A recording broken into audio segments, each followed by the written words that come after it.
나일강 위로 달빛이 흐른다. 소리 없이 천천히, 마치 시간이 숨을 죽인 것처럼. 물은 검고 하늘은 깊으며 그 사이 어딘가에 침묵이 있다. 완전한 침묵. 그것은 텅 빈 것이 아니라 가득 찬 것이다. 아직 이름 붙여지지 않은 모든 것들로. 고대 이집트인들은 그 침묵을 눈이라 불렀다. 창조 이전의 상태. 혼돈이라는 말로는 부족하다. 그것은 혼란이 아니라 가능성의 바다였다. 아직 펼쳐지지 않은 모든 형태, 아직 발화되지 않은 모든 말, 아직 기록되지 않은 모든 역사가 그 어둠 속에 잠들어 있었다. 그리고 그 어둠은 기다리고 있었다. 무엇을? 사유를. 창조는 폭발이 아니었다. 천둥이나 불꽃으로 시작되지 않았다. 그것은 생각처럼 서서히 시작되었다. 누군가가, 무엇인가가 존재하기 시작했다는 자각. 그 자각이 파문처럼 퍼져나가며 어둠은 형태를 갖기 시작했다. 하지만 형태만으로는 충분하지 않았다. 질서가 필요했다. 그리고 질서가 생기기 위해서는 반드시 필요한 것들이 있었다. 기억, 측정, 지혜. 누군가는 이것을 기억해야 했다. 무엇이 먼저였고 무엇이 나중이었는지, 무엇이 옳고 무엇이 균형을 이루는지. 그 필요성 속에서 한 존재가 탄생했다. 토트. 그는 전쟁의 함성과 함께 오지 않았다. 불꽃 속에서 태어나지도 않았다. 그는 생각처럼 등장했다. 마치 우주가 스스로를 인식하는 순간 그 인식의 형태로 응고된 것처럼. 토트는 태양신 라처럼 빛나지 않았다. 그는 달의 신이었다. 그리고 달빛은 태양빛과는 다르다. 태양은 밝힌다. 모든 것을 드러내고 모든 것을 태운다. 하지만 달은 드러낸다. 부드럽게, 조심스럽게 그림자를 남기면서. 달빛 아래에서는 사물이 다르게 보인다. 더 고요하고, 더 신비로우며, 더 진실에 가까운 무엇으로. 토트는 그런 빛의 신이었다. 그는 시간의 흐름을 처음으로 관찰한 신이었다. 관찰. 그것이 핵심이다. 그는 시간을 만든 것이 아니라 시간이 흐르고 있음을 알아챈 첫 번째 존재였다. 달이 차고 기울고 별들이 움직이고 강물이 흐르는 것을 보았다. 그리고 그는 그것을 기록했다. 왜냐하면 그는 알았기 때문이다. 기록되지 않은 것은 사라진다는 것을. 이것은 단순한 실용적 지혜가 아니었다. 이것은 신화적 인식이었다. 존재한다는 것과 기억된다는 것은 같은 것이다. 잊혀진 것은 결코 존재하지 않았던 것과 다름없다. 토트는 그 진리를 체현한 신이었다. 그는 역사 이전의 목격자였고 기억 이전의 기억이었다. 그의 손에는 아직 문자가 없었지만 그는 이미 기록하고 있었다.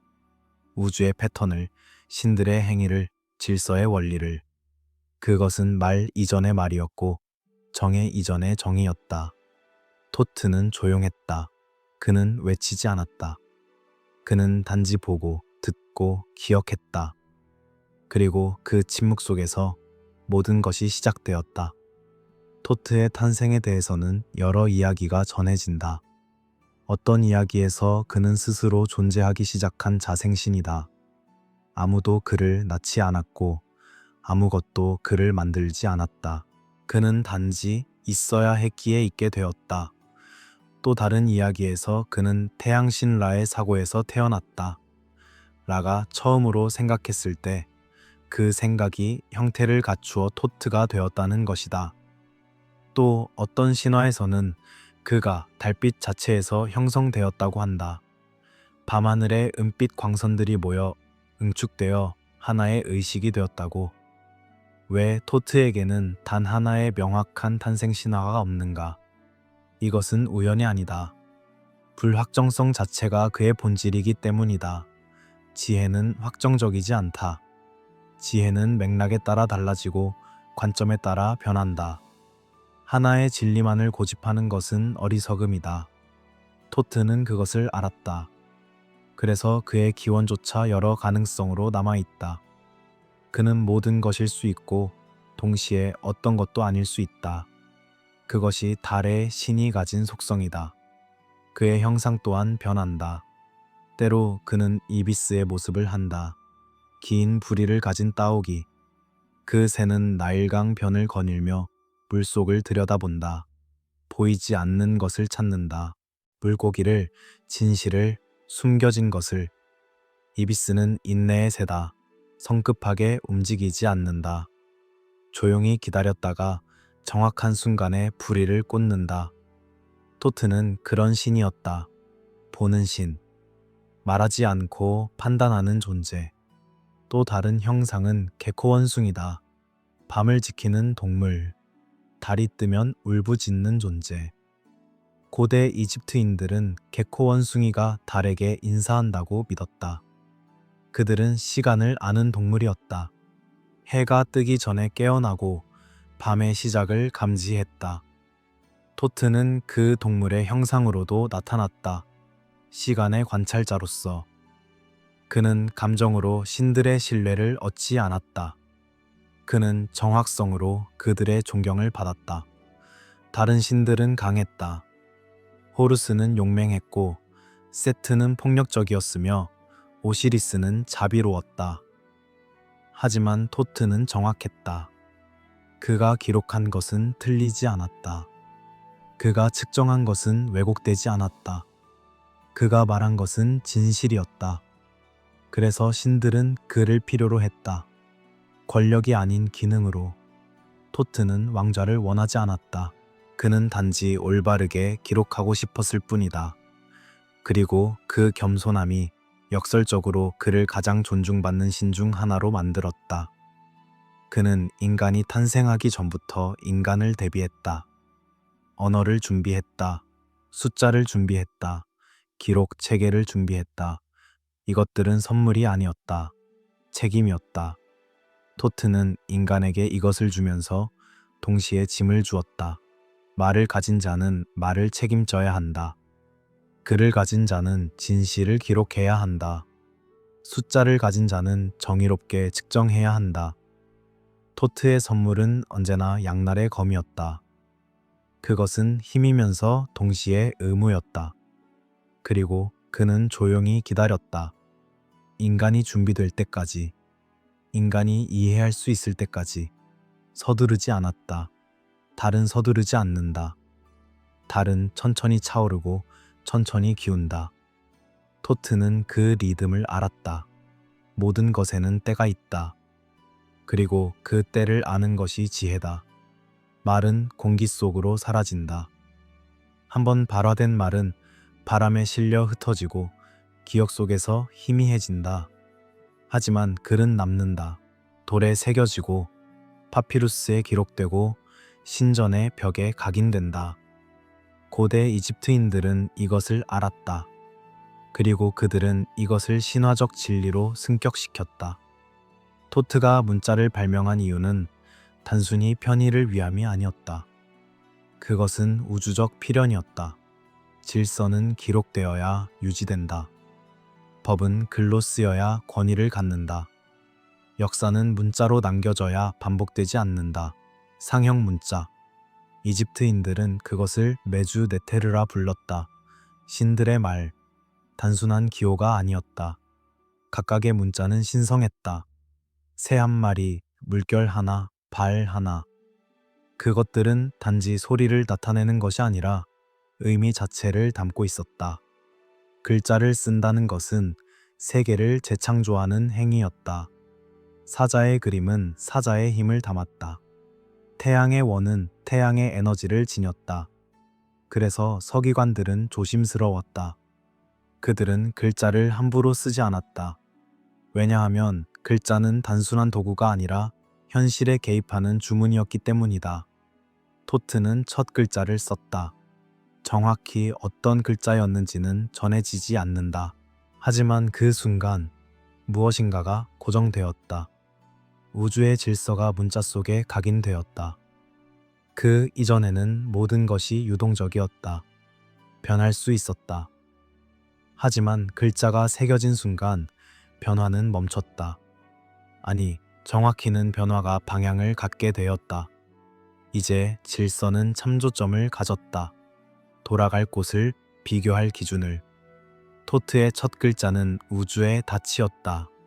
신들은 계약을 맺었고 토트는 그것을 기록했다. 법이 만들어졌고 토트는 그것을 새겼다. 판결이 내려졌고 토트는 그것을 문서로 남겼다. 그는 단순히 받아쓰는 서기가 아니었다. 그는 기록 행위 자체를 신성하게 만드는 존재였다. 그가 기록한 것은 진실이 되었다. 그가 쓰지 않은 것은 존재하지 않는 것이 되었다. 이것은 막대한 권력이었다. 하지만 토트는 그 권력을 남용하지 않았다. 그는 단지 본 것을 기록했다. 들은 것을 적었다. 일어난 것을 남겼다. 그의 공정함은 절대적이었다. 글자를 잘못 쓰는 것은 죄였다. 단순한 실수가 아니었다. 그것은 우주 질서에 대한 모독이었다. 서기관들은 훈련받았다. 수년 동안 완벽함을 향해 손이 떨리지 않도록, 눈이 흐려지지 않도록, 마음이 산란하지 않도록. 왜냐하면 그들은 토트의 대리인이었기 때문이다. 그들이 쓰는 글자 하나하나는 신의 권위를 담았다. 잘못 쓴 글자는 혼돈을 불러왔다. 계약이 왜곡되고 법이 무너지며 역사가 거짓이 되었다. 그래서 서기관은 신성한 직업이었다. 그들은 사제만큼이나 존경받았다. 때로는 그 이상으로. 하우스 오브 라이프, 생명의 집. 그것은 도서관이자 학교이자 신전이었다. 그곳에서 지식이 보존되었다. 파피루스 두루마리들이 조심스럽게 보관되었다. 의학 문서, 천문학 기록, 종교 경전, 문학 작품. 그것들은 단순한 정보가 아니었다. 그것들은 문명의 기억이었다. 토트는 그곳의 수호자였다. 그는 지식을 독점하지 않았다. 오히려 그는 지식을 배분했다. 준비된 자에게. 그것을 책임질 수 있는 자에게. 지혜는 감춰져야 할 비밀이 아니었다. 하지만 함부로 퍼뜨려질 수도 없었다. 토트는 그 균형을 지켰다. 기록이 곧 운명이 되는 세계. 그것이 고대 이집트였다. 왕의 이름이 카르투슈에 새겨지면 그는 영원해졌다. 신전의 벽에 업적이 기록되면 그것은 취소될 수 없었다. 반대로 이름이 지워지면 존재도 사라졌다. 후대의 파라오들이 전임자의 이름을 지우는 행위는 단순한 정치적 보복이 아니었다. 그것은 존재론적 말살이었다. 기록되지 않은 자는 살아본 적이 없는 자와 같았다. 토트는 이 무서운 진리의 수호자였다. 그는 기록했고, 그래서 그는 누가 기억될지 결정했다. 하지만 그는 공정했다. 그는 사실만을 기록했다. 그리고 사실은 용서하지 않는다. 시간. 그것은 무엇인가? 우리는 시간을 당연하게 여긴다. 시계가 째깍거리고 날이 바뀌고 계절이 순환한다. 하지만 고대인들에게 시간은 당연한 것이 아니었다. 시간은 관찰되고 이해되고 측정되어야 하는 것이었다. 그리고 그 일을 한 신이 토트였다. 고대 이집트의 시간과는 직선이 아니었다. 시간은 앞으로만 흐르는 것이 아니라 순환했다. 태양은 매일 죽고 다시 태어났다. 나일강은 매년 범람하고 물러갔다. 별들은 하늘을 가로질러 이동하고 다시 제자리로 돌아왔다. 이 순환 속에서 패턴을 찾는 것, 그것이 토트의 역할이었다. 그는 달의 주기를 관찰했다. 29일 반, 초승달에서 보름달로, 그리고 다시 사라지는 달로. 그 주기는 완벽했다. 예측 가능했다. 그래서 달은 최초의 시계가 되었다. 토트는 그것을 측정했다. 그리고 그 측정에서 달력이 태어났다. 1년은 12달, 각 달은 30일, 총 360일. 하지만 문제가 있었다. 실제 태양의 주기는 365일이 조금 넘었다. 다섯 일이 남았다. 그 다섯 일을 어떻게 할 것인가? 여기서 유명한 신화가 등장한다. 하늘의 여신 누트는 저주를 받았다. 그녀는 1년에 어떤 날에도 아이를 낳을 수 없다는 저주. 하지만 그녀는 임신했다. 5명의 신들을 오시리스, 이시스, 세트, 네프티스, 그리고 호루스 장자. 그들은 어떻게 태어날 수 있었는가? 토트가 개입했다. 그는 달과 게임을 했다. 주사위 놀이였다고도 하고 체스 같은 것이었다고도 한다. 토트는 이겼다. 그리고 달의 빛 일부를 상금으로 받았다. 그 빛으로 그는 5날을 만들었다. 1년 바깥의 날들, 정규 달력에 속하지 않는 날들. 그 5날 동안 누트는 아이들을 낳았다. 저주는 회피되었다.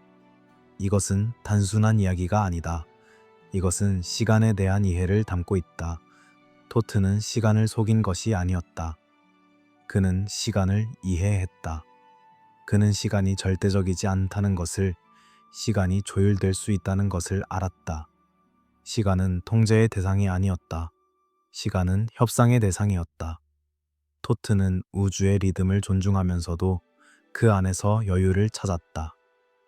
5날의 여유. 그것은 우주의 숨결이었다. 토트가 만든 달력은 단순한 날짜 세기가 아니었다. 그것은 종교적 시간표였다. 어느 날에 어떤 제의를 올릴지, 어느 달에 어떤 신을 기를지, 모든 것이 정해져 있었다. 그리고 그 정확성은 중요했다. 하루라도 어긋나면 우주의 질서가 흐트러질 수 있었다. 제의는 단순한 의식이 아니었다.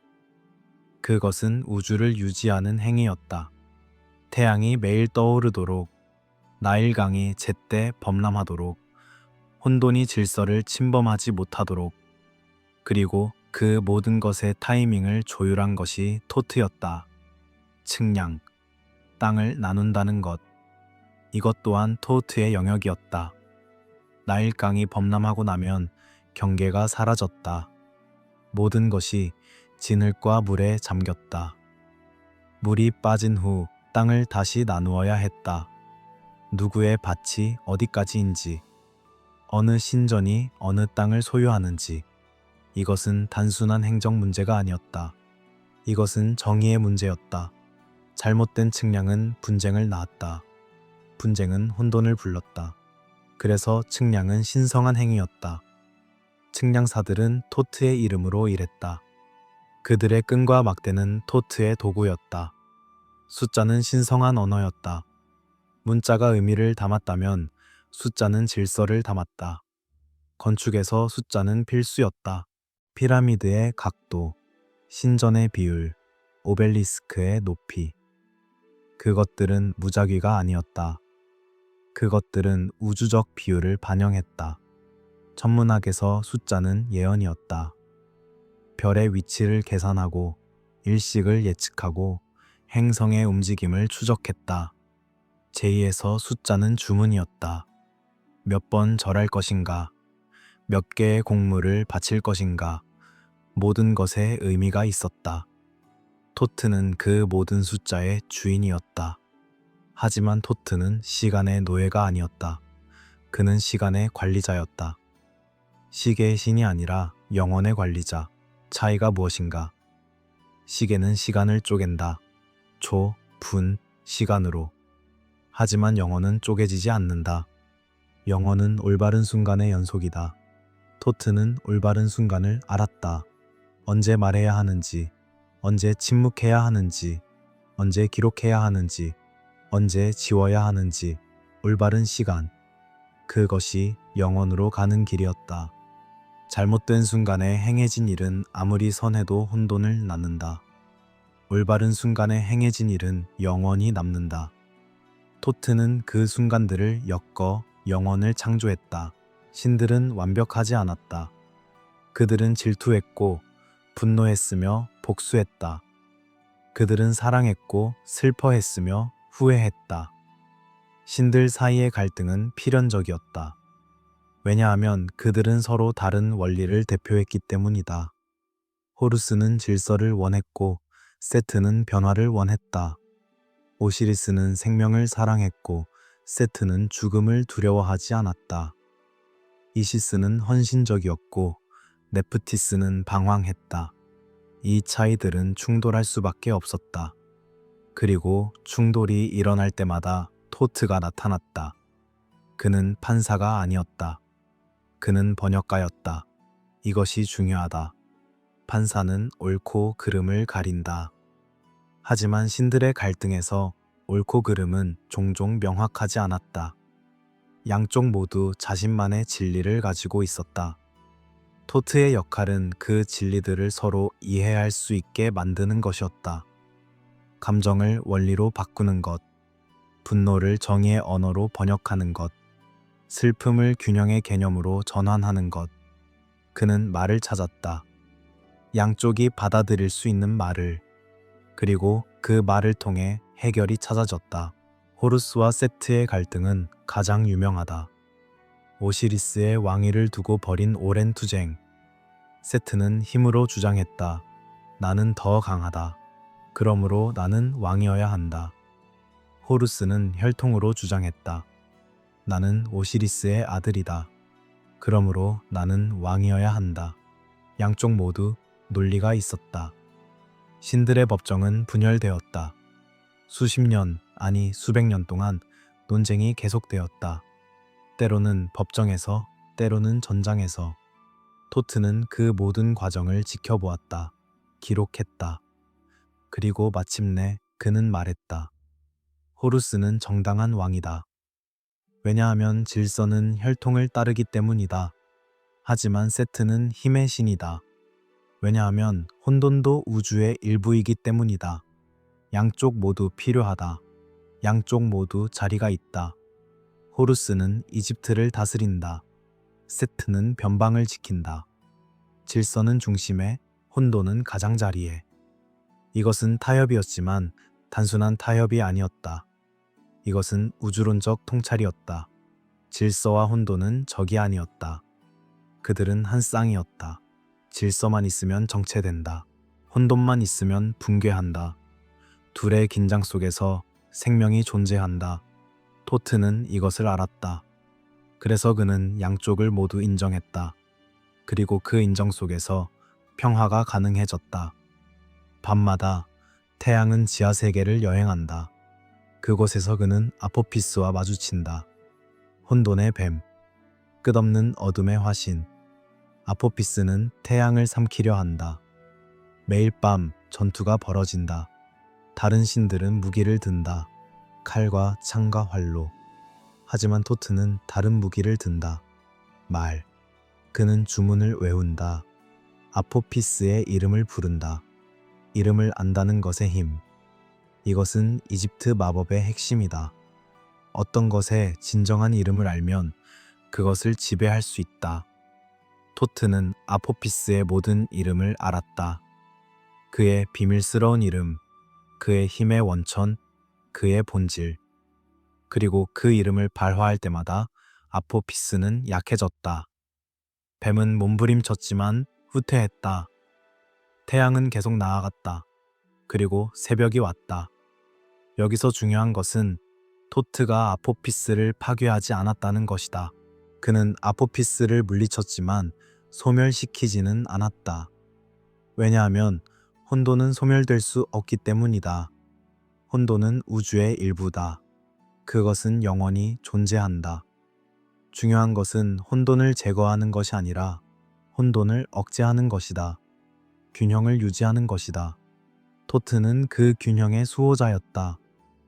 인간의 실수에 대한 토트의 입장은 흥미롭다.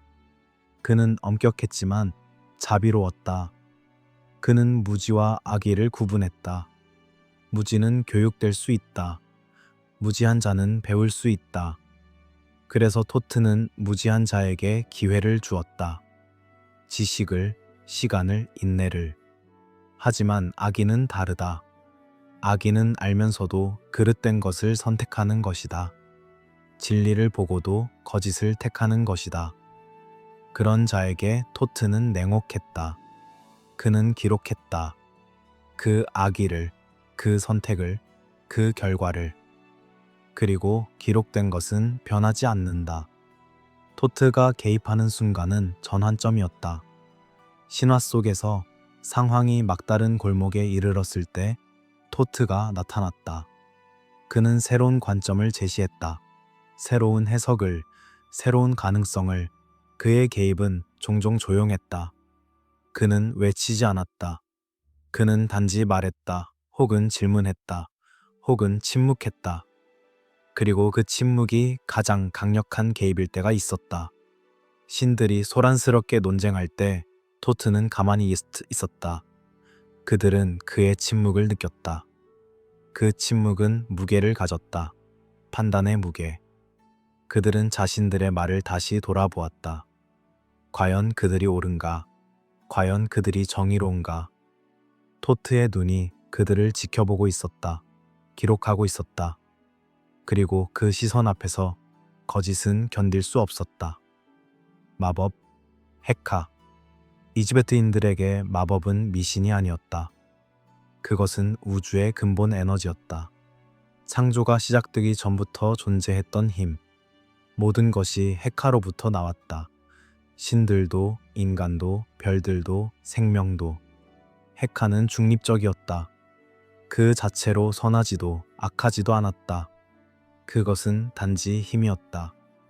그것을 어떻게 사용하는가가 중요했다. 토트는 헤카의 주인이었다. 그는 마법을 이해했고 마법을 가르쳤으며 마법을 통제했다. 마법은 환상이 아니었다. 그것은 현실에 개입하는 기술이었다. 주문을 외우는 것은 우주의 코드를 입력하는 것과 같았다. 올바른 단어를 올바른 순서로 올바른 발음으로 말하면 현실이 반응했다. 하지만 한 글자라도 틀리면 결과는 예측할 수 없었다. 때로는 아무 일도 일어나지 않았다. 때로는 재앙이 일어났다. 그래서 주문을 배우는 것은 위험했다. 토트는 그 위험을 알았다. 그래서 그는 마법을 계층화했다. 어떤 주문은 누구에게나 가르쳐졌다. 보호 주문, 치유 주문, 복을 비는 주문. 이것들은 일상의 마법이었다. 어머니가 아이를 지키기 위해 외우는 주문, 농부가 작물을 위해 바치는 기도, 여행자가 안전을 구하는 말. 이런 것들은 공개되었다. 하지만 더 강력한 주문들은 숨겨졌다. 죽은 자를 부르는 주문, 신들을 강제하는 주문, 현실을 뒤틀는 주문. 이런 것들은 신전의 깊은 곳에 보관되었다. 사제들만이 알았다. 그리고 사제들 중에서도 선택된 자만이 그것을 배웠다. 왜냐하면 그런 지식은 짐이었기 때문이다. 침묵의 중요성. 많은 주문에서 말하지 않는 것이 말하는 것만큼 중요했다. 어떤 진리는 발화되는 순간 힘을 잃었다. 어떤 이름은 말해지면 안 되었다. 어떤 의식은 완전한 침묵 속에서만 효과가 있었다. 호흡, 숨을 들이쉬고 내쉬는 것, 생명의 리듬. 토트는 호흡의 주인이기도 했다. 그는 생명을 입에 불어넣은 신들 중 하나였다. 주문을 외울 때 호흡이 중요했다. 어디서 숨을 쉬고 어디서 멈추는가. 그것이 주문의 효과를 좌우했다. 글로 기록된 마법은 특히 위험했다. 구전 마법은 잊혀질 수 있었다. 전승이 끊기면 그 주문은 사라졌다. 하지만 기록된 마법은 영원했다. 1000년 후에도 누군가가 그 파피루스를 찾으면 주문은 다시 살아날 수 있었다. 그래서 어떤 주문은 절대 기록되지 않았다. 혹은 암호화되어 기록되었다. 다른 글자로, 거꾸로, 혹은 단어를 뒤섞어 준비되지 않은 자가 읽어도 이해할 수 없도록 토트는 이 모든 방어 체계를 설계했다.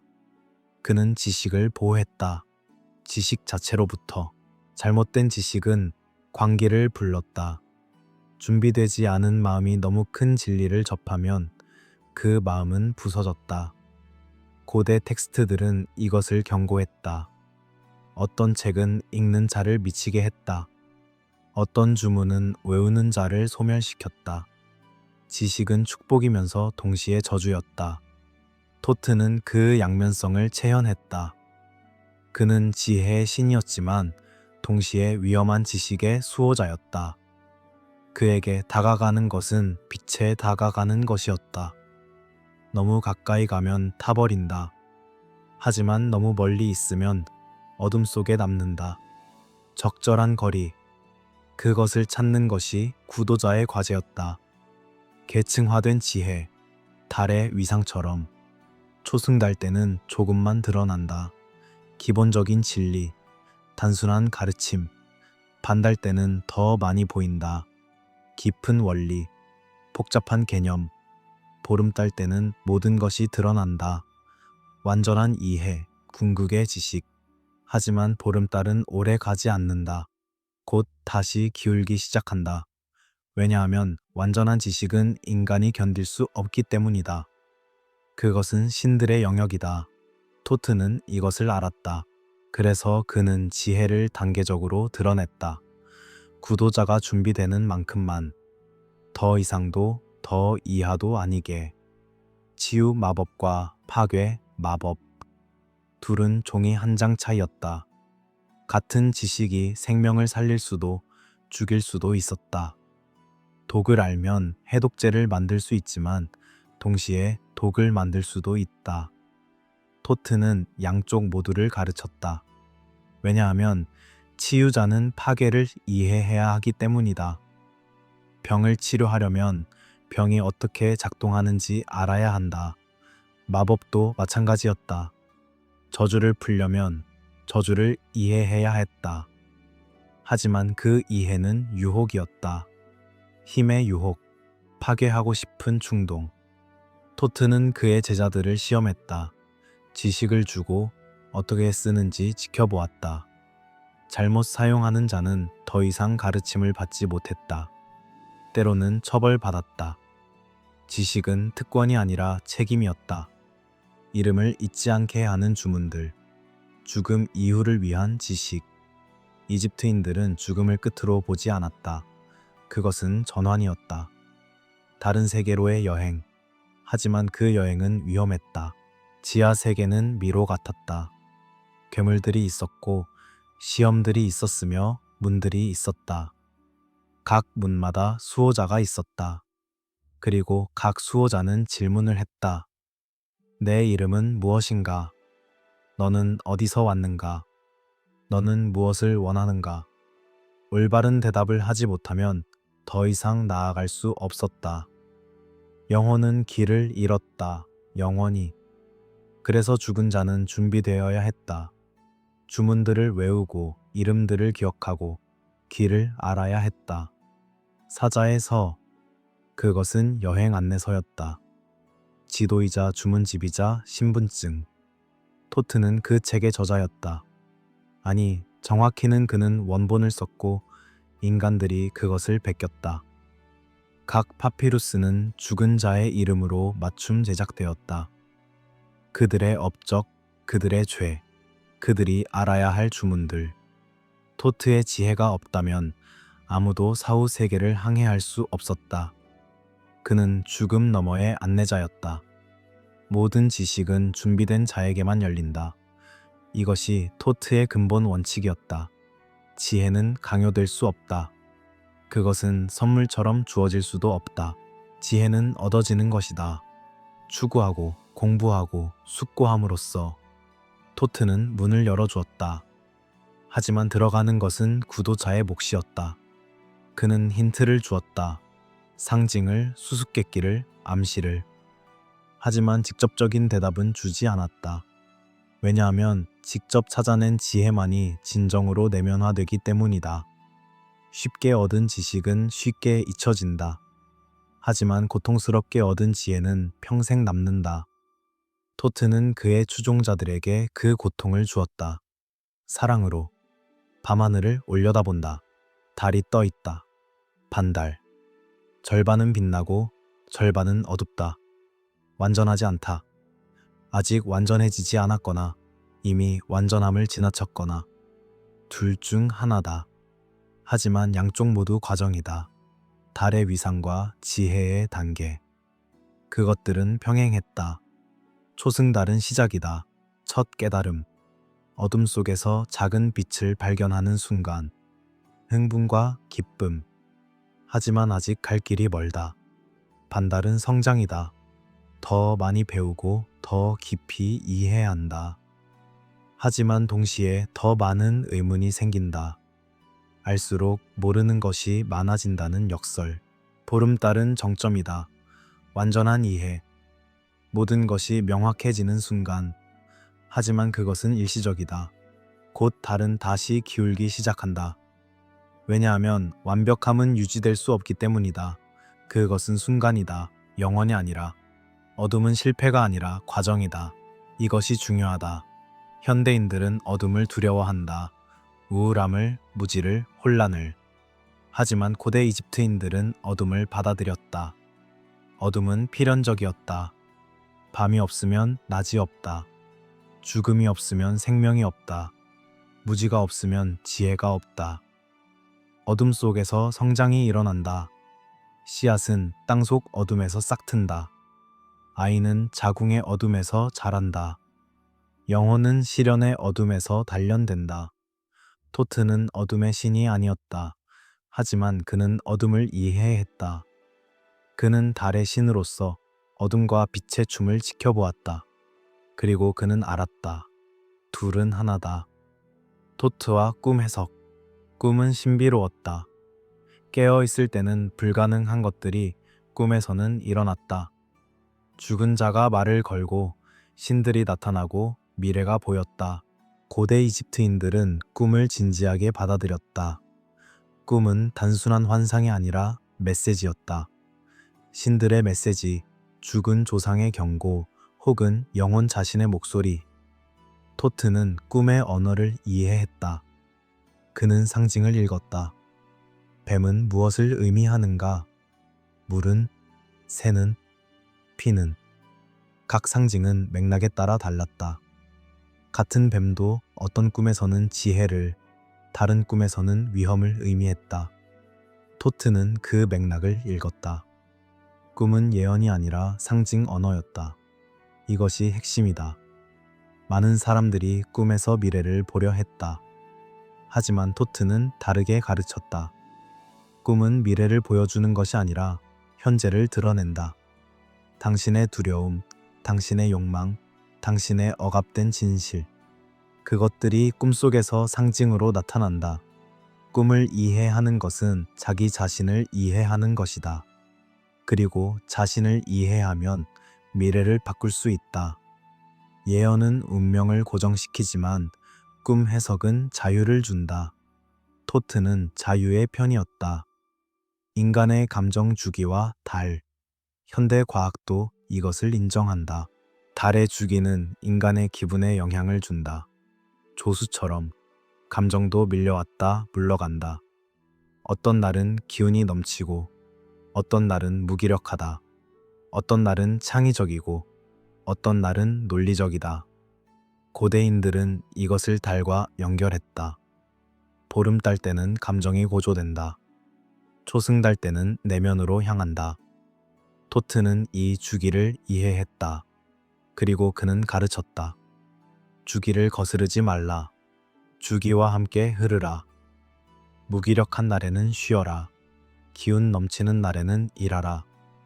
슬픈 날에는 슬퍼하라. 기쁜 날에는 기뻐하라. 저항하지 말고 수용하라. 광기와 균형에 대한 고대 인식. 광기는 단순히 정신병이 아니었다. 그것은 불균형이었다. 너무 많은 빛 혹은 너무 많은 어둠, 너무 많은 활동 혹은 너무 많은 정적, 너무 많은 이성 혹은 너무 많은 감정. 균형을 잃은 자는 미쳤다. 토트는 균형의 신이었다. 그는 극단을 피했다. 그는 중도를 걸었다. 달처럼. 달은 태양만큼 뜨겁지 않고 어둠만큼 차갑지 않다. 그것은 중간이다. 적당한 빛, 적당한 어둠. 인간도 그래야 했다. 너무 열정적이지도 너무 냉담하지도 않게. 너무 확신하지도 너무 의심하지도 않게. 밤이 없으면 낮은 소진된다는 사상. 이것은 단순한 관찰이 아니라 우주론적 진리였다. 태양신라는 매일 밤 죽는다. 지하 세계를 여행하며 재생된다. 밤은 휴식이다. 회복이다. 재충전이다. 밤이 없다면 라는 타버릴 것이다. 인간도 마찬가지다. 일만 하면 소진된다. 쉬어야 한다. 잠을 자야 한다. 꿈을 꾸어야 한다. 밤은 낭비가 아니다. 밤은 필수다. 토트는 밤의 수호자로서 이것을 가르쳤다. 쉬는 것은 나약함이 아니다. 그것은 지혜다. 공부, 기록, 기도가 밤에 이루어진 이유. 낮은 바쁘다. 태양 아래서 일해야 한다. 밭을 갈고 건축하고 거래한다. 하지만 밤은 조용하다. 방해가 없다. 마음이 고요해진다. 그래서 밤은 사색의 시간이었다. 서기관들은 밤에 글을 썼다. 촛불 아래서 혹은 달빛 아래서. 사제들은 밤에 기도했다. 신들이 더 가까이 느껴지는 시간. 학생들은 밤에 공부했다. 낮보다 집중이 잘 되었다. 토트는 이 모든 밤의 활동을 지켜보았다. 그는 밤의 후원자였다. 조용한 일, 깊은 생각, 신성한 침묵의 신, 기다림의 미덕. 성급함은 위험했다. 성급한 깨달음은 피상적이었다. 진정한 이해는 시간이 걸렸다. 씨앗이 자라는데 시간이 필요하듯 지혜도 그랬다. 토트는 결코 서두르지 않았다. 그는 기다릴 수 있었다. 수십 년, 수백 년, 수천 년. 그에게 시간은 무한했다. 하지만 인간은 달랐다. 인간은 조급했다. 빨리 알고 싶어 했다. 빨리 깨닫고 싶어 했다. 빨리 현자가 되고 싶어 했다. 토트는 그들을 진정시켰다. 천천히. 한 걸음씩. 서두르면 넘어진다. 천천히 가면 멀리 간다. 성급한 깨달음이 위험한 이유. 표면적인 이해는 오해를 낳는다. 한 문장을 읽고 전체를 안다고 착각한다. 하나의 경험으로 모든 것을 판단한다. 이것은 자만이다. 그리고 자만한 자는 더 이상 배우지 않는다. 왜냐하면 그는 이미 안다고 생각하기 때문이다. 토트는 이런 자들을 경계했다. 그들은 위험했다. 자신에게도 타인에게도. 조금 아는 것이 전혀 모르는 것보다 더 나쁠 수 있다. 전혀 모르는 자는 조심스럽다. 하지만 조금 아는 자는 자신만만하다. 그리고 그 자신감이 재앙을 부른다. 태양이 떠오른다. 황금빛 광선이 나일강을 가로지른다. 라, 태양신 우주의 왕. 그는 힘이다.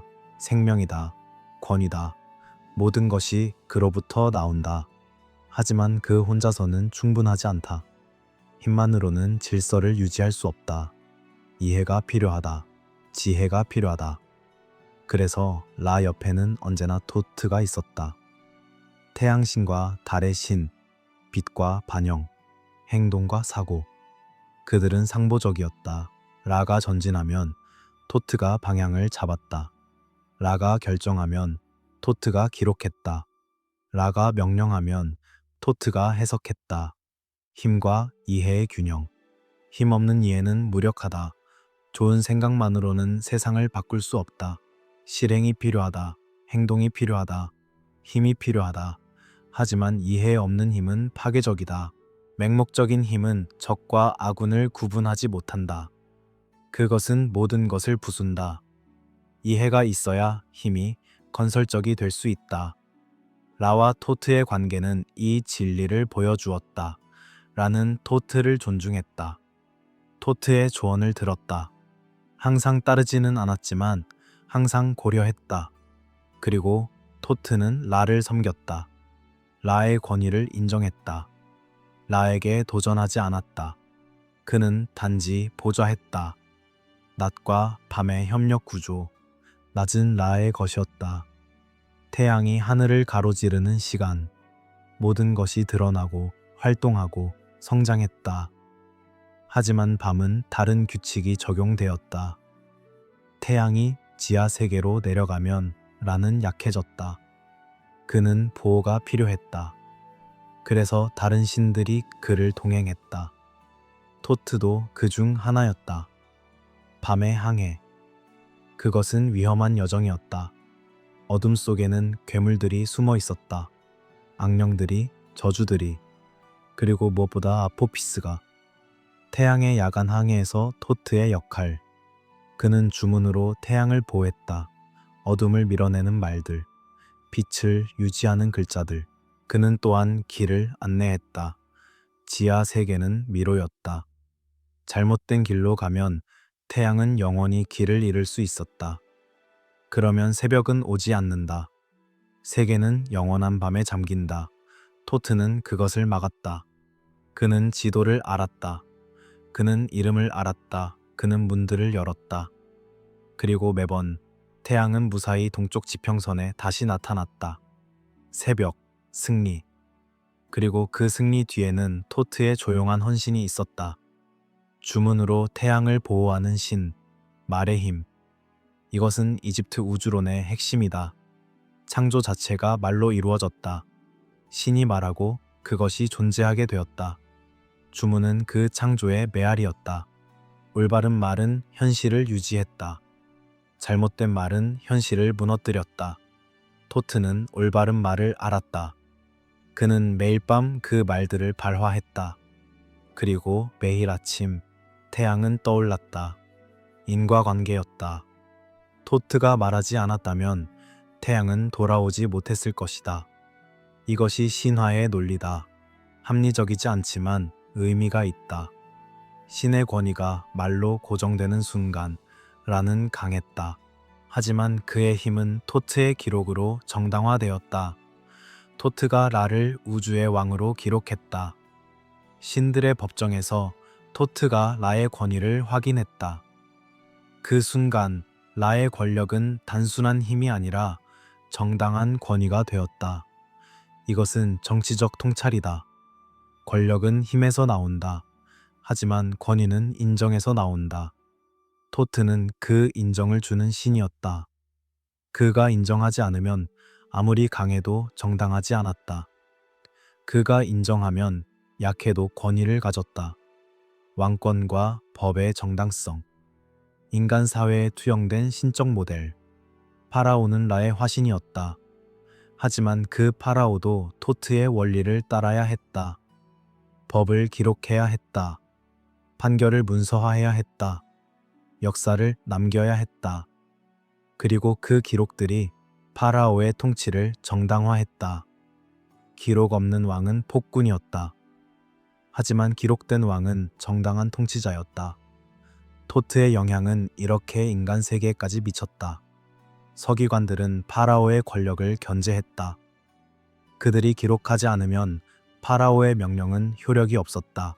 그들은 토트의 대리인으로서 진리를 지켰다. 전진하는 힘과 방향을 잡는 지혜라는 앞으로 나아갔다. 멈추지 않고 하늘을 가로질렀다. 동에서 서로 매일 영원히. 그 전진은 필연적이었다. 하지만 방향은 토트가 방향을 잡았다. 조금 북쪽으로, 조금 남쪽으로. 계절에 따라, 필요에 따라. 라는 힘차게 나아갔지만 토트가 없었다면 길을 잃었을 것이다.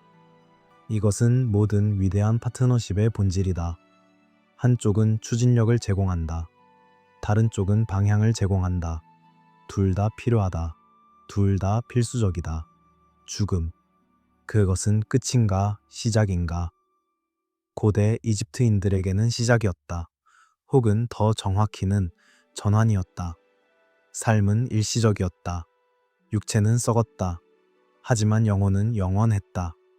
영혼은 여러 부분으로 구성되었다. 카, 바, 아크, 이브, 렌. 각각이 다른 역할을 했다.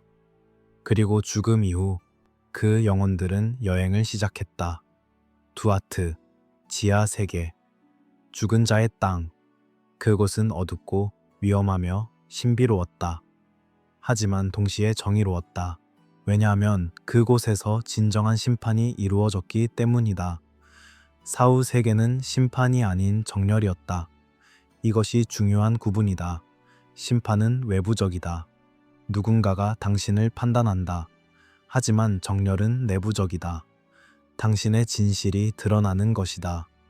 죽은 자는 마하트의 전당으로 인도되었다. 그곳에서 살취명의 판사가 앉아 있었다. 각각은 특정한 죄를 담당했다. 죽은 자는 고백해야 했다. 부정 고백. 나는 살인하지 않았다. 나는 도둑질하지 않았다. 나는 거짓말하지 않았다. 이것들은 단순한 말이 아니었다. 그것들은 시험이었다. 거짓으로 말하면 영혼이 무거워졌다. 심장의 무게, 심판의 중심, 영혼의 심장이 저울에 놓였다. 한쪽에는 심장, 다른 쪽에는 마하트의 깃털. 깃털은 진리를 상징했다. 정의를, 균형을, 질서를. 심장은 행위를 담았다. 모든 선한 일, 모든 악한 일. 기억되지 않은 것도, 숨겨진 것도 모두 심장에 기록되어 있었다. 저울이 균형을 이루면 죽은 자는 통과했다. 영원한 낙원으로 갔다. 하지만 심장이 깃털보다 무거우면 그것은 죄로 가득하다는 뜻이었다. 그러면 심장은 삼켜졌다. 암무트에 의해 사자머리와 악어 몸을 가진 괴물. 심장을 잃은 자는 2번 죽었다. 완전한 소멸. 마하트의 깃털. 그것은 가벼웠다. 거의 무게가 없었다. 진리는 가볍다. 거짓이 무겁다. 죄책감이, 거짓말이, 폭력이 무게를 더한다. 깨끗한 영혼은 깃털처럼 가볍다. 이것은 아름다운 은유다. 진실하게 산 자는 부담이 없다. 그는 편안하다. 거짓되게 산 자는 무겁다. 그는 짐을 진다. 그리고 그 짐이 결국 그를 끌어내린다. 토트는 판결하지 않았다. 그는 기록할 뿐이었다. 이것이 그의 역할의 본질이다. 저울 옆에 서서 토트는 결과를 적었다. 균형이 맞는가, 맞지 않는가, 심장이 가벼운가, 무거운가. 그는 의견을 말하지 않았다. 그는 사실을 기록했다. 저울은 거짓말하지 않는다. 토트도 거짓말하지 않는다. 그는 단지 본 것을 적었다. 그리고 그 기록이 운명이 되었다. 토트가 통과라고 적으면 오시리스는 영혼을 받아들였다. 토트가 실패라고 적으면 암무트가 심장을 삼켰다. 토트의 펜이 모든 것을 결정했다. 기록은 되돌릴 수 없었다. 한 번 적히면 영원했다. 지울 수 없었다. 수정할 수 없었다. 그래서 토트는 조심스러웠다. 그는 정확했다. 실수는 용납되지 않았다. 왜냐하면 실수는 영혼의 운명을 바꿀 수 있었기 때문이다. 억울한 소멸 혹은 부당한 구원. 둘 다 우주 질서를 어지럽혔다. 토트는 그것을 허용하지 않았다. 그는 완벽했다. 그의 기록은 절대적이었다. 파멸은 형벌이 아니라 소멸이었다. 이것도 중요한 구분이다. 형벌은 고통이다. 벌을 받고 속죄하고 용서받을 가능성이 있다. 하지만 소멸은 다르다. 그것은 존재의 종말이다. 2번째 죽음, 영혼까지 죽는 것. 기억도, 이름도, 존재도 완전히 사라지는 것. 이집트인들에게 이것은 가장 두려운 것이었다. 죽음보다 무서운 것. 왜냐하면 죽음 이후에도 존재는 계속되지만 소멸 이후에는 아무것도 남지 않기 때문이다. 토트의 기록에서 지워진다. 그러면 그 영혼은 결코 존재한 적이 없었던 것과 같다. 살아있을 때의 삶이 죽음을 준비한다. 이것이 핵심 교훈이었다. 죽음 이후에는 너무 늦다. 그때는 이미 모든 것이 결정되어 있다. 심장의 무게는 이미 고정되어 있다. 변명할 수 없다. 후회할 수 없다. 단지 드러날 뿐이다. 그래서 살아있을 때 올바르게 살아야 했다. 마하트를 따라야 했다. 진실하게, 정의롭게, 균형 있게. 매일의 선택이 중요했다. 작은 거짓말도, 작은 폭력도, 작은 불의도. 그것들이 쌓였다. 심장에, 그리고 죽음 이후 그 무게가 드러났다. 왕도 예외가 없는 질서. 파라오는 신이었다. 살아있을 때는. 하지만 죽으면 그도 심판받았다. 그의 심장도 저울에 놓였다. 마하트의 깃털과 비교되었다. 토트는 파라오라고 해서 봐주지 않았다. 그는 공정했다. 왕이든 농부든 사제든 노예든 모두 같은 기준으로 평가되었다. 이것은 급진적 평등이었다. 사회적 지위는 사후 세계에서 의미가 없었다. 중요한 것은 단 하나, 어떻게 살았는가, 마하트를 따랐는가, 그것만이 중요했다. 완벽이 아닌 균형의 기준. 마하트는 완벽을 요구하지 않았다. 인간은 완벽할 수 없다. 실수하고 넘어지고 때로는 잘못을 저지른다. 그것은 인간의 본성이다. 마하트는 그것을 이해했다. 중요한 것은 완벽함이 아니라 균형이었다. 더 많은 선을 행했는가? 더 많은 진실을 말했는가? 더 많은 정의를 추구했는가? 완벽한 삶은 없다. 하지만 균형 잡힌 삶은 가능하다. 실수를 하되 그것을 바로잡으려 노력한다. 넘어지되 다시 일어난다. 잘못하되 후회하고 변화한다. 그런 삶. 그것이 마하트가 인정하는 삶이었다. 토트는 그 균형을 측정했다. 그리고 그의 측정은 공정했다. 세월이 흘렀다. 이집트는 변했다. 왕조가 바뀌고 침략자가 왔으며 신들도 변형되었다. 하지만 토트는 남았다. 그의 원리는 남았다. 기록, 측정, 관찰, 지혜. 이것들은 시대를 초월했다. 그리스인들이 이집트에 왔을 때 그들은 토트를 보았다. 그리고 그들은 자신들의 신 헤르메스를 떠올렸다. 헤르메스도 메신저였다. 지혜의 신이었다. 글자와 숫자의 후원자였다. 두 신은 닮았다. 그래서 융합이 일어났다. 그리스의 헤르메스와의 융합, 토트 헤르메스. 두 전통이 만나는 지점, 이집트의 고대 지혜와 그리스의 철학적 정교함. 이 결합에서 새로운 무엇인가가 탄생했다. 헤르메스, 트리스메기스투스. 세 번 위대한 헤르메스, 전설적인 현자. 그는 실존 인물이 아니었다. 그는 개념이었다. 토트의 지혜가 새로운 언어로 표현된 것. 그의 이름으로 많은 문서가 쓰였다. 헤르메스 문서, 연금술, 점성술, 마법, 철학. 그것들은 이집트와 그리스, 그리고 후에는 기독교와 이슬람의 요소들을 결합했다. 위와 아래는 서로 닮았다. 헤르메스적 격언, 에메랄드 타블렛에 새겨졌다고 전해지는 문구. 이것은 우주의 근본 원리를 표현했다. 대우주와 소우주의 대응.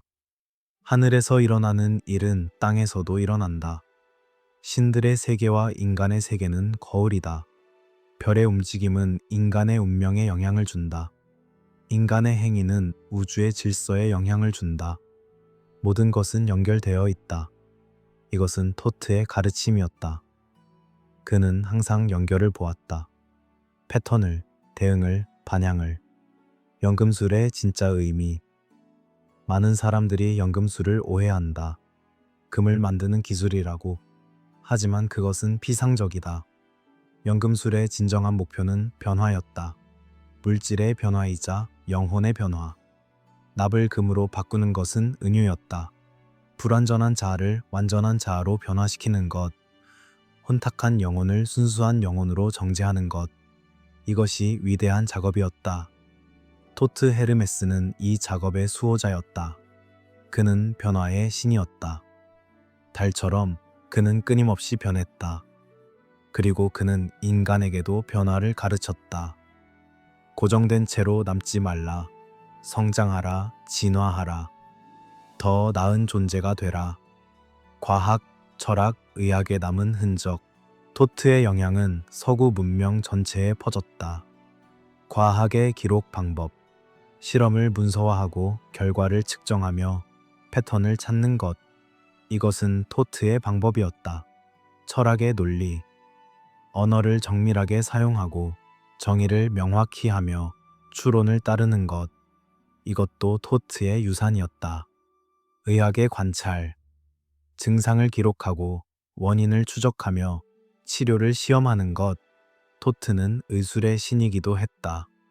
그의 지혜는 모든 분야에 스며들었다. 그것은 더 이상 이집트적이지 않았다. 그것은 보편적이었다. 신은 사라져도 원리는 남는다. 토트를 숭배하는 신전은 무너졌다. 그의 이름을 부르는 사제는 사라졌다.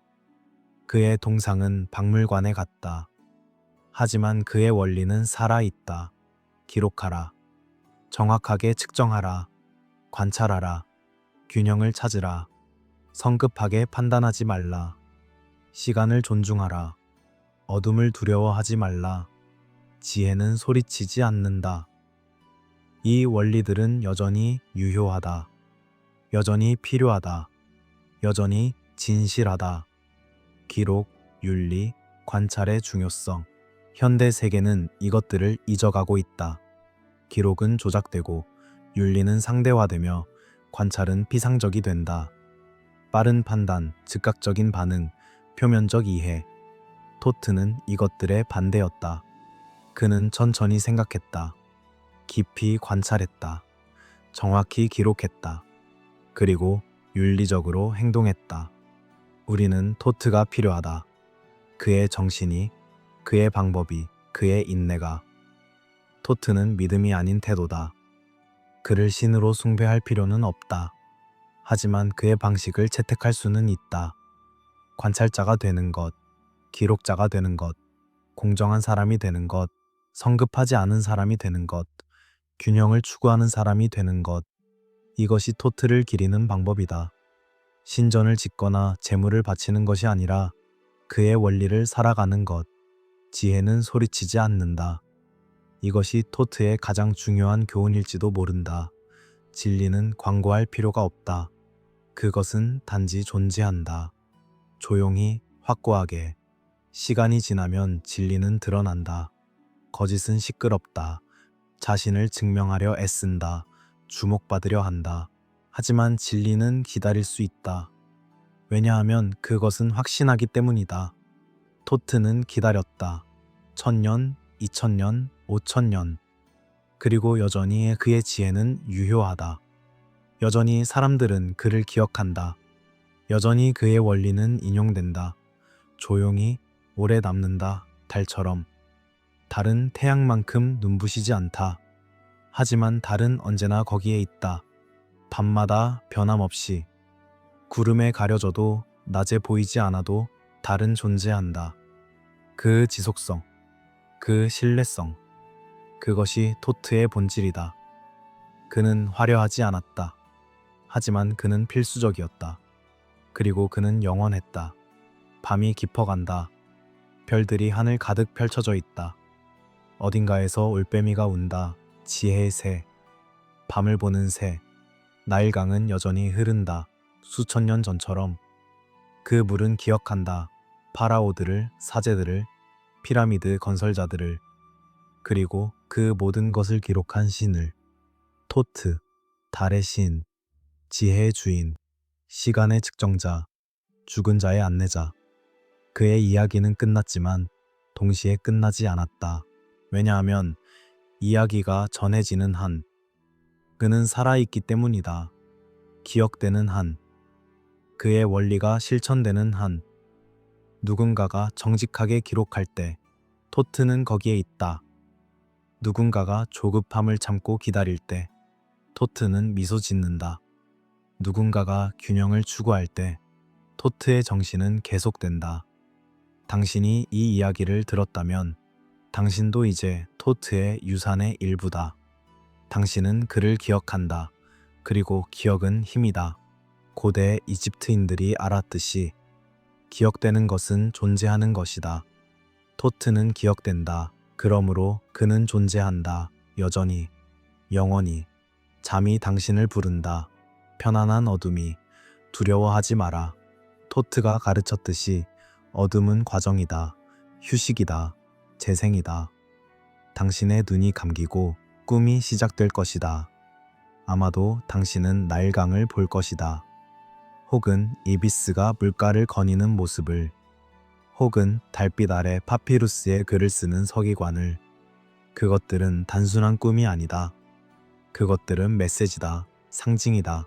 토트의 언어다. 내일 깨어날 때 무엇인가를 기억할 것이다. 이 이야기의 조각을, 어떤 원리를, 어떤 이미지를, 그것을 간직하라. 그것이 당신에게 준 선물이다. 고대로부터의 선물. 지혜는 강요될 수 없다고 토트는 말했다. 하지만 제한될 수는 있다. 이것이 제한이다. 관찰하라. 기록하라. 균형을 찾으라. 성급하지 말라. 어둠을 받아들이라. 침묵을 존중하라. 이름. 그것은 무엇인가? 우리는 이름을 당연하게 여긴다. 태어나면 받는 것, 불리는 것, 문서에 쓰이는 것. 하지만 고대 이집트인들에게 이름은 그 이상이었다. 이름은 존재의 고정점이었다. 존재론적 실제였다. 이름이 없으면 존재도 없었다. 이름이 지워지면 존재도 사라졌다. 이것은 은유가 아니었다.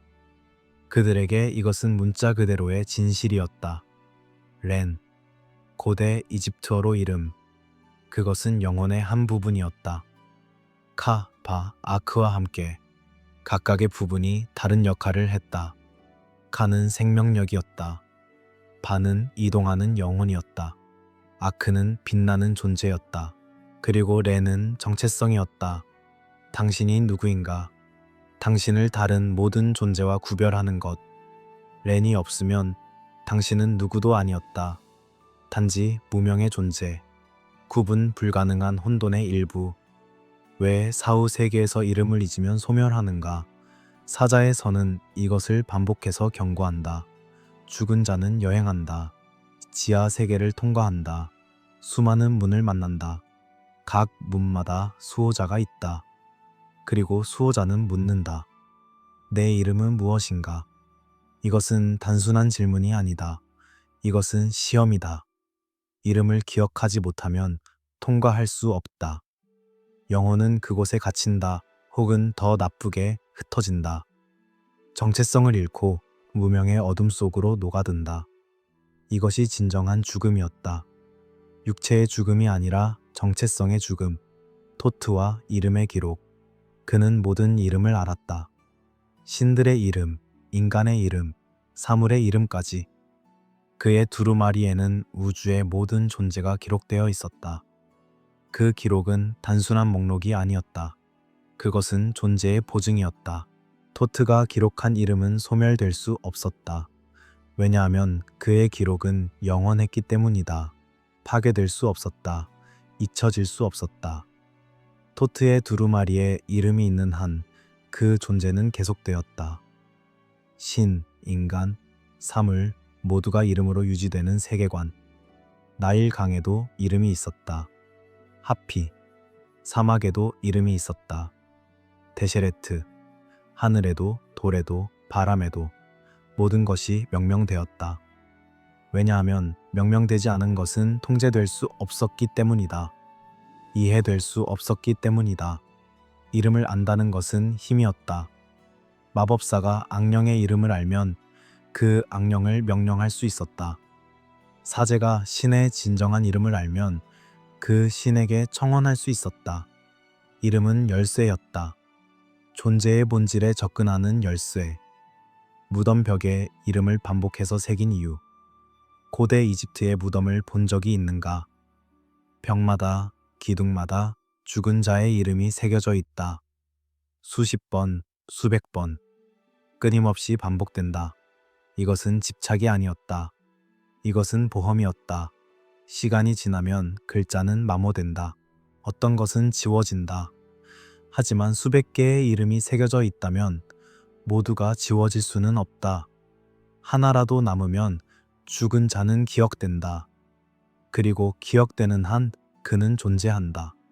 사후 세계에서도, 신들의 기억 속에서도, 살아있는 자들의 마음 속에서도. 기억과 정체성의 관계. 당신이 기억하는 것이 당신이다. 과거의 경험, 배운 교훈, 겪은 고통과 기쁨. 그것들이 쌓여서 당신이 된다. 기억을 잃으면 자아도 흩어진다. 현대의학도 이것을 안다. 치매 환자는 기억을 잃으며 자신을 잃는다. 고대 이집트인들은 이미 이것을 이해했다. 하지만 그들은 한 걸음 더 나아갔다. 개인의 기억만이 아니라 타인의 기억도 중요하다고 보았다. 다른 사람들이 당신을 기억하는 한 당신은 존재한다. 그래서 장례식은 중요했다. 제의는, 곡물은, 이름을 낭독하는 의식은 그것들이 죽은 자를 살아있게 했다. 이름을 지운다는 것의 공포, 가장 잔인한 형벌, 역사에서 이름을 지우는 것, 다음 나투 데메모리아에. 로마인들도 이것을 했다. 하지만 이집트인들이 먼저였다. 증오받는 파라오의 이름을 카르투슈에서 깎아냈다. 신전벽에서 제거했다. 기록에서 삭제했다.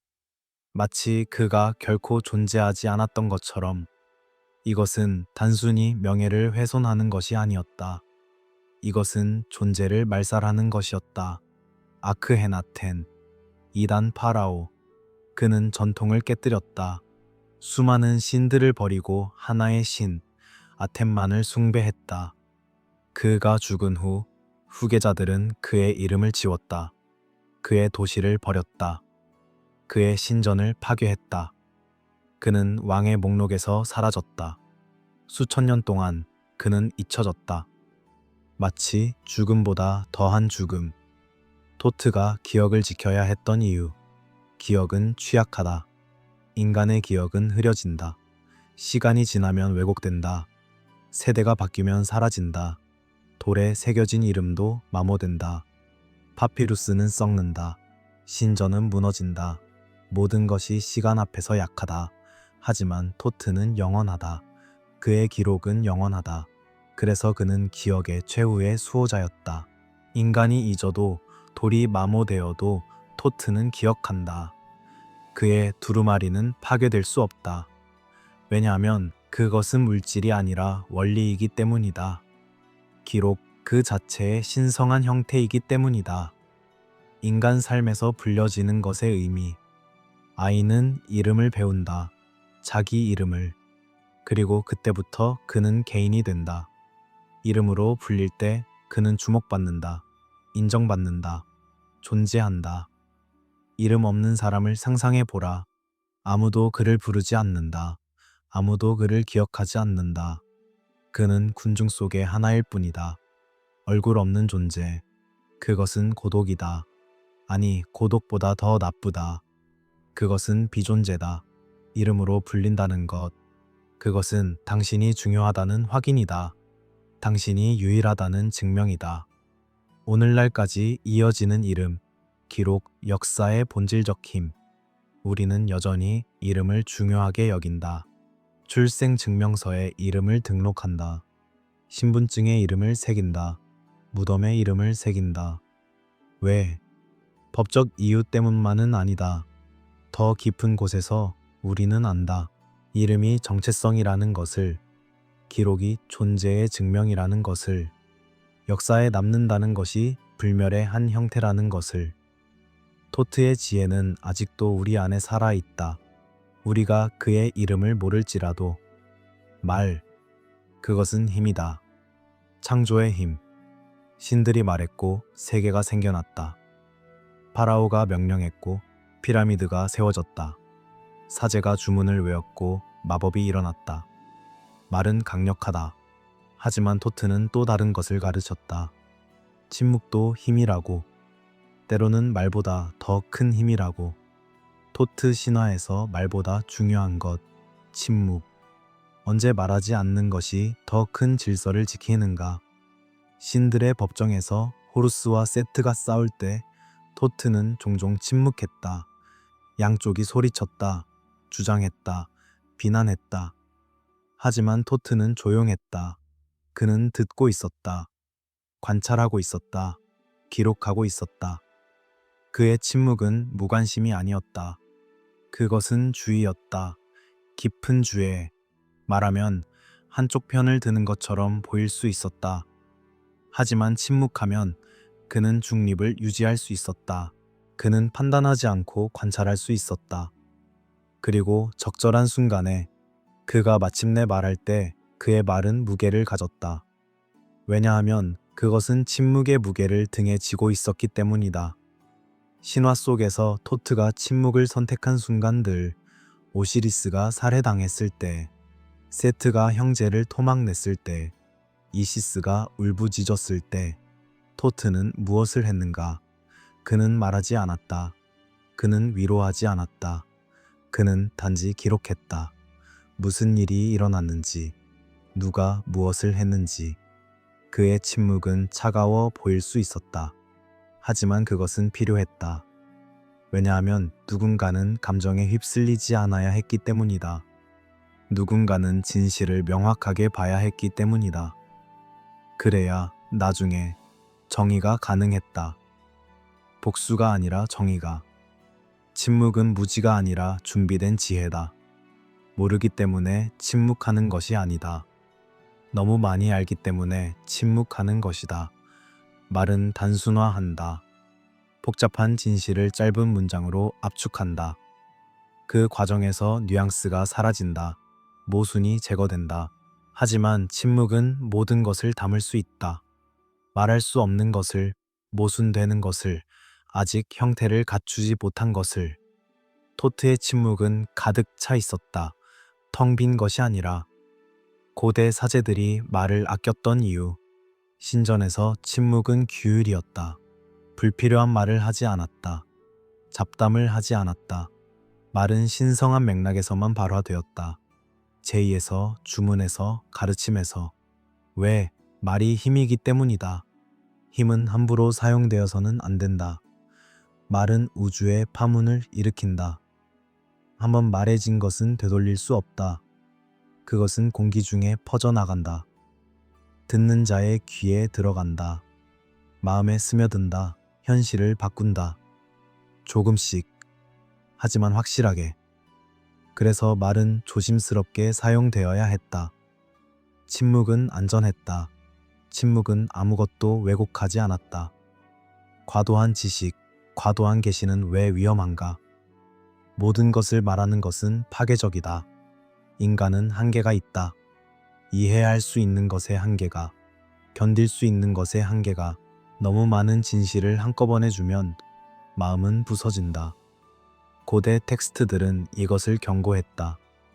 어떤 비밀은 점진적으로만 드러나야 한다. 단계적으로, 구도자가 준비되는 만큼만. 토트는 이것을 알았다. 그래서 그는 계층화된 가르침을 주었다. 초보자에게는 기본을, 중급자에게는 원리를, 숙련자에게는 비밀을, 그리고 가장 깊은 지혜는 침묵 속에만 존재했다. 말로 전달될 수 없는 것, 직접 경험되어야만 하는 것, 달이 항상 완전한 모습을 드러내지 않는 이유. 보름달은 아름답다. 하지만 그것은 한 달의 하루뿐이다. 나머지 시간, 달은 부분적으로만 보인다. 혹은 전혀 보이지 않는다. 삭. 왜 달은 항상 완전하지 않은가? 왜 달은 숨는가? 토트의 상징으로서 달은 가르친다. 모든 것을 드러내는 것이 지혜가 아니라고. 때로는 숨기는 것이 필요하다고. 때로는 어둠이 필요하다고. 완전한 빛 아래서는 모든 것이 드러난다. 아름다운 것도, 추한 것도. 하지만 그것은 혹독하다. 그림자가 없으면 깊이도 없다. 달빛은 부드럽다. 그것은 조금씩 드러낸다. 그리고 많은 것을 어둠 속에 남겨둔다. 상상의 여지를, 신비의 공간을. 아직 말해지지 않은 진실의 가치. 말해지지 않은 것은 가능성이다. 그것은 아직 형태가 없다. 그래서 어떤 형태도 될 수 있다. 하지만 말해지는 순간 그것은 고정된다. 하나의 해석으로, 하나의 의미로. 다른 가능성들은 사라진다. 그래서 침묵은 풍요롭다. 그것은 모든 가능성을 포함한다. 토트는 알았다. 어떤 진리는 말해지지 않을 때 가장 강력하다고. 그것은 각자가 스스로 발견해야 한다. 그래야 진정으로 이해된다. 밤과 침묵의 공명. 밤은 조용하다. 소음이 멈춘다. 활동이 중단된다. 세계는 침묵에 잠긴다. 그리고 그 침묵 속에서 다른 소리들이 들린다. 더 작은 소리들. 귀뚜라미 울음, 바람 소리, 자신의 심장 박동. 낮의 소음 속에서는 들을 수 없었던 것들. 침묵은 이런 것이다. 큰 소리를 제거하면 작은 소리가 들린다. 표면적 생각을 멈추면 깊은 생각이 떠오른다. 토트는 밤의 신이었다. 그리고 그는 침묵의 신이었다. 왜냐하면 둘은 같은 것이기 때문이다. 둘 다 공간을 만든다. 미묘한 것이 드러날 수 있는 공간을. 잠들기 직전 인간이 가장 지혜로워지는 이유. 그 순간 의식과 무의식 사이. 깨어있지도 잠들지도 않은 상태. 고대인들은 이 상태를 알았다. 최파노고기야. 꿈과 현실의 경계. 그곳에서 통찰이 온다. 해결책이. 이해가. 왜냐하면 그곳에서는 논리적 마음이 풀어지기 때문이다. 자아가 느슨해지기 때문이다. 더 깊은 지혜가 떠오를 수 있기 때문이다. 토트는 그 순간의 신이었다. 문턱의 신, 경계의 신. 그는 낮과 밤 사이에 서 있었다. 의식과 무의식 사이에, 말과 침묵 사이에. 이 다큐가 설명보다 머무름을 택하는 이유. 우리는 설명할 수 있었다. 토트의 모든 신화를 분석할 수 있었다. 상징을 해석하고 역사적 맥락을 제공하고 학술적으로 접근할 수 있었다. 하지만 우리는 다른 것을 선택했다. 머무르기를. 이미지 속에, 리듬 속에, 침묵 속에. 왜냐하면 어떤 지혜는 설명으로 전달될 수 없기 때문이다. 그것은 경험되어야 한다. 느껴져야 한다. 토트는 말의 신이었지만 그는 또한 침묵의 신이었다.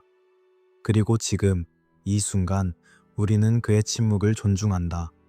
더 이상 설명하지 않는다. 단지 함께 머문다. 당신과 어둠과 고요 속에서. 토트는 외부의 신이었는가?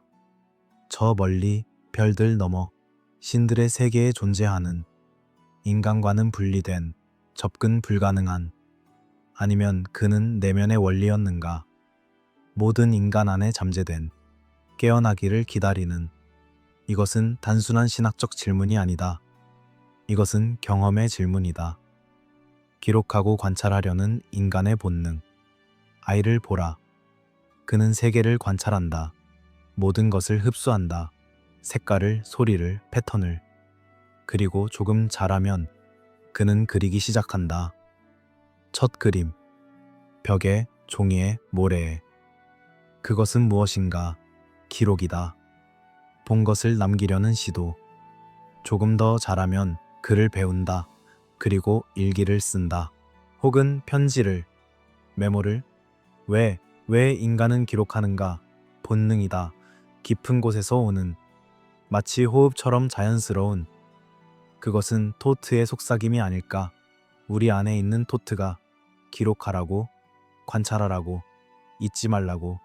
왜 인간은 시간을 재고 역사를 남기려 하는가? 모든 문명이 이것을 한다. 달력을 만든다. 시계를 만든다. 연대기를 쓴다. 왕의 목록을, 전쟁의 기록을. 왜? 동물은 이것을 하지 않는다. 동물은 현재 속에 산다. 과거를 기록하지 않는다. 미래를 계획하지 않는다. 하지만 인간은 다르다. 인간은 시간을 의식한다. 그리고 그 의식은 불안을 낳는다. 모든 것이 흐른다. 변한다. 사라진다. 그래서 인간은 붙잡으려 한다. 기록으로, 측정으로. 시간을 통제할 수 없다면 적어도 이해하려고.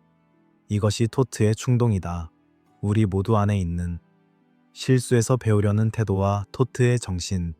인간은 실수한다. 끊임없이. 하지만 어떤 사람들은 같은 실수를 반복한다. 왜?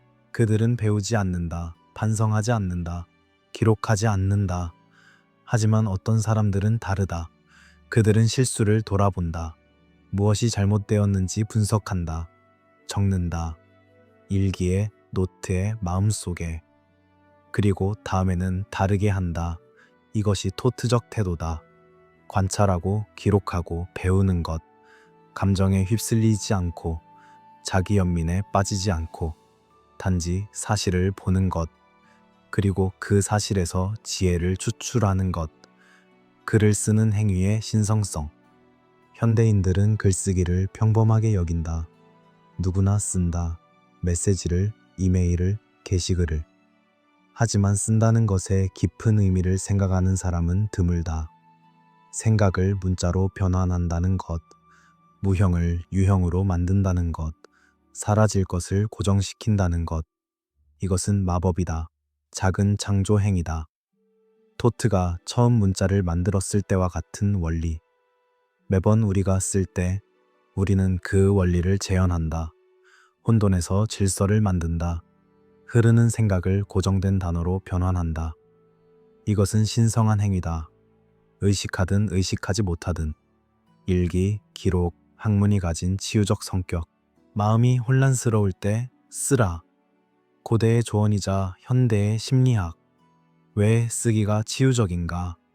그것은 거리를 만들기 때문이다. 감정을 종이 위에 놓으면 그것은 더 이상 당신 안에만 있지 않다. 당신은 그것을 볼 수 있다. 관찰할 수 있다. 마치 다른 사람의 것처럼. 그리고 그 거리에서 이해가 온다. 통찰이. 쓰기는 내면의 토트를 깨운다. 관찰하는 자아를. 판단하지 않고 보는 부분을. 그리고 그 관찰 속에서 치유가 시작된다. 보는 나와 행동하는 나 사이의 중재자. 우리 안에는 두 자아가 있다. 하나는 행동한다. 느끼고 반응하고 욕망한다. 다른 하나는 본다. 관찰하고 기록하고 이해한다. 대부분의 시간 우리는 행동하는 자아 속에 산다. 우리는 감정에 휩쓸린다. 충동에 따라 움직인다. 하지만 때때로 우리는 뒤로 물러난다. 그리고 본다. 내가 왜 이렇게 느끼는가? 왜 이렇게 반응하는가?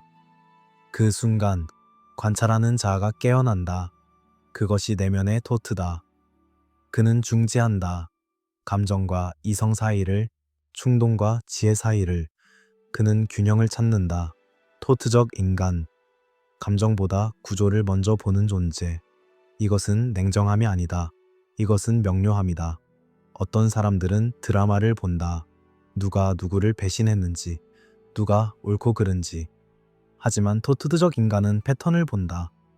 왜 이 갈등이 반복되는가? 무엇이 근본 원인인가? 그는 개인을 비난하지 않는다. 그는 구조를 이해하려 한다. 시스템을, 역학을. 이것은 때로 차갑게 보일 수 있다. 감정이 없는 것처럼. 하지만 실제로는 더 깊은 잡이다. 왜냐하면 구조를 이해해야 진정한 해결이 가능하기 때문이다. 현대 사회에서 사라진 관찰의 태도. 우리는 빠르게 산다. 즉각적으로 반응한다. 알림이 오면 바로 확인한다.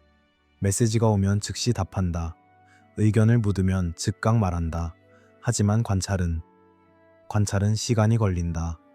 관찰은 멈춤을 요구한다. 보고, 듣고, 생각하는 시간을. 현대 사회는 이것을 허락하지 않는다. 생산성을 요구한다. 효율을, 빠른 결과를. 하지만 토트는 서두르지 않았다. 그는 기다릴 수 있었다. 그리고 그 기다림 속에서 그는 다른 사람들이 보지 못하는 것을 보았다. 우리는 그것을 잃어가고 있다. 관찰의 능력을, 인내의 미덕을, 판단보다 이해를 먼저 하는 삶. 토트는 판단하지 않았다. 기억하는가? 심판의 전당에서도 그는 단지 기록했을 뿐이다. 그는 저울을 읽었다. 결과를 적었다.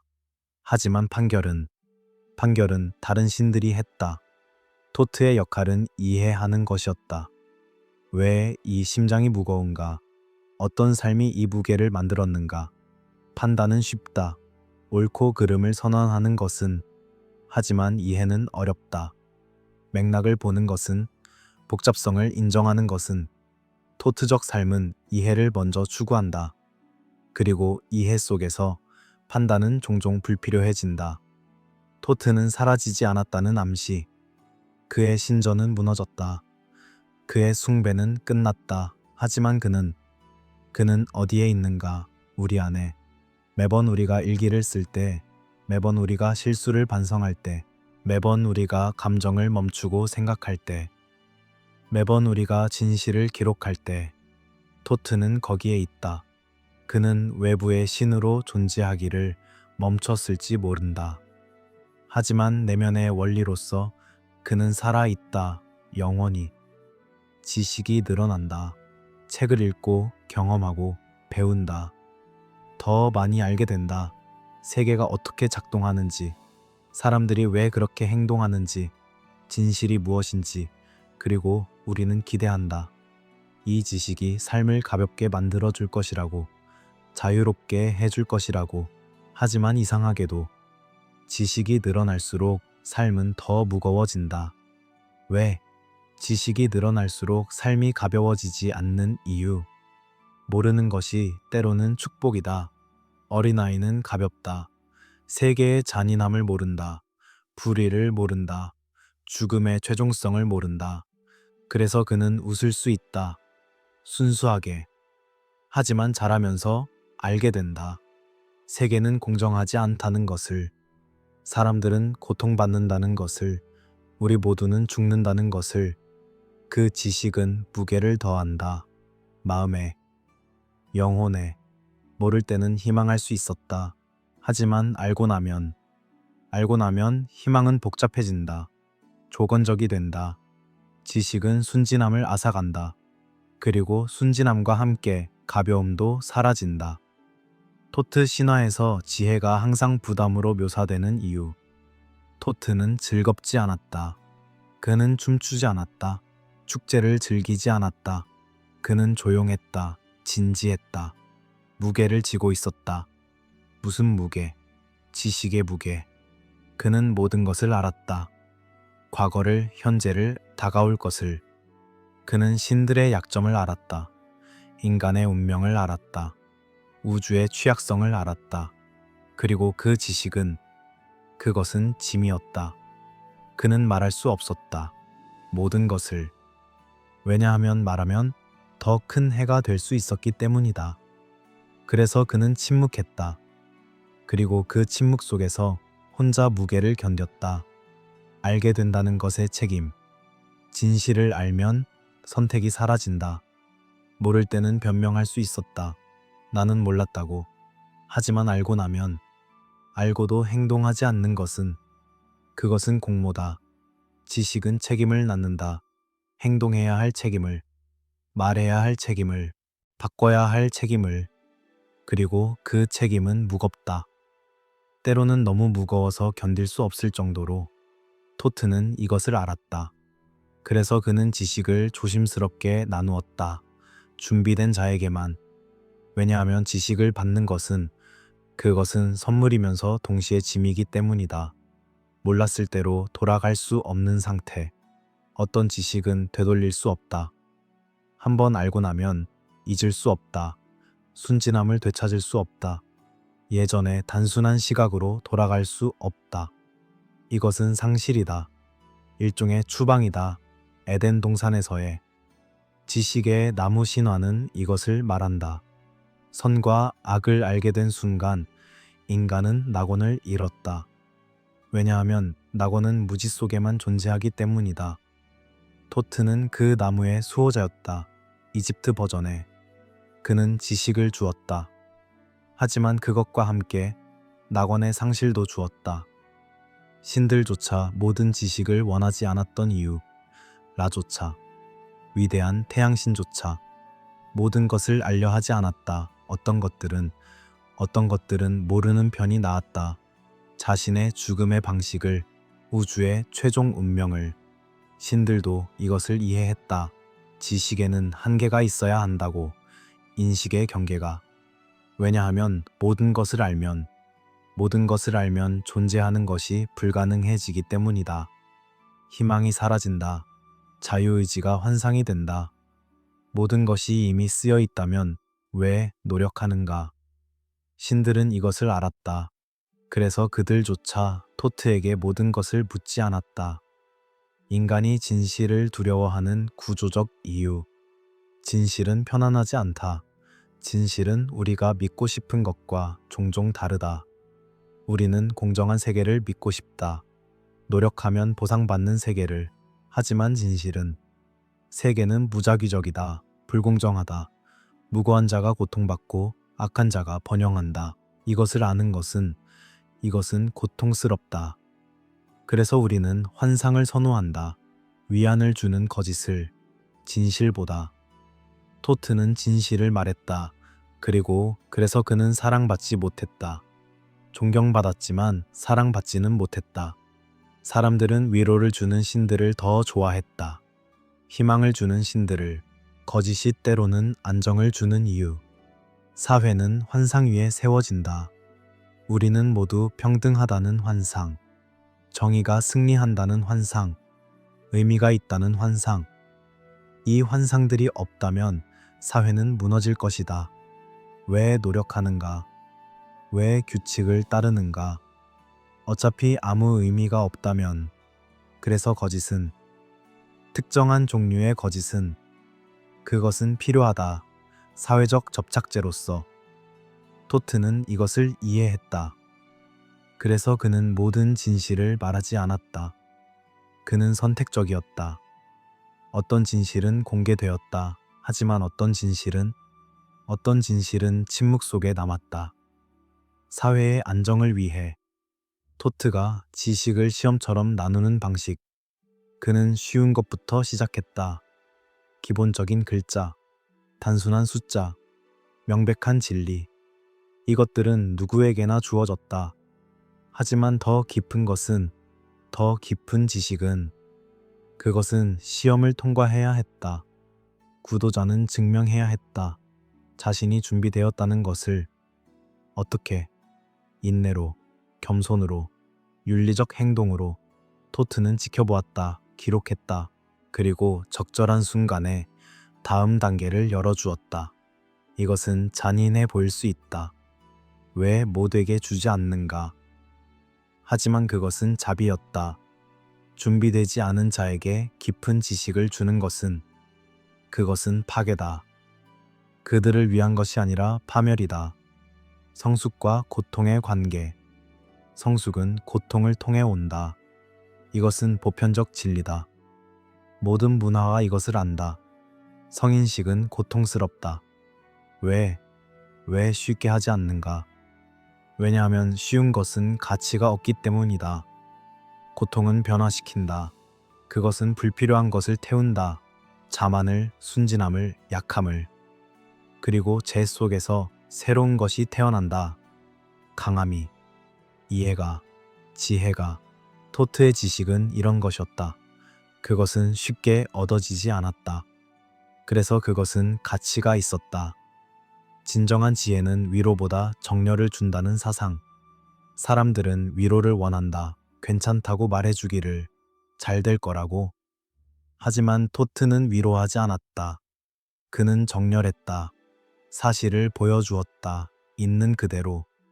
이것은 위로가 아니다. 때로는 더 고통스럽다. 하지만 그것은 진실이다. 그리고 진실 속에서만 진정한 평화가 가능하다. 환상 속의 평화는 취약하다. 언제든 깨질 수 있다. 하지만 진실 속의 평화는, 그것은 견고하다. 왜냐하면 그것은 현실에 기반하기 때문이다. 토트는 이런 평화를 주었다. 불편하지만 영속적인. 이 다큐가 쉽게 끝나지 않도록 설계된 이유. 우리는 답을 줄 수 있었다. 명확한 결론을. 토트는 이런 의미다. 이것을 배워라. 하지만 우리는 하지 않았다. 왜냐하면 그것은 토트의 방식이 아니기 때문이다. 그는 답을 주지 않았다. 그는 도구를 주었다. 관찰하는 방법, 기록하는 방법, 생각하는 방법. 그리고 나머지는 당신의 몫이다. 이 다큐도 그렇다. 우리는 이야기를 들려주었다. 이미지를 보여주었다. 하지만 의미는 당신이 찾아야 한다. 당신의 삶에서, 당신의 경험에서. 그것이 진정한 배움이다. 토트적 배움이다.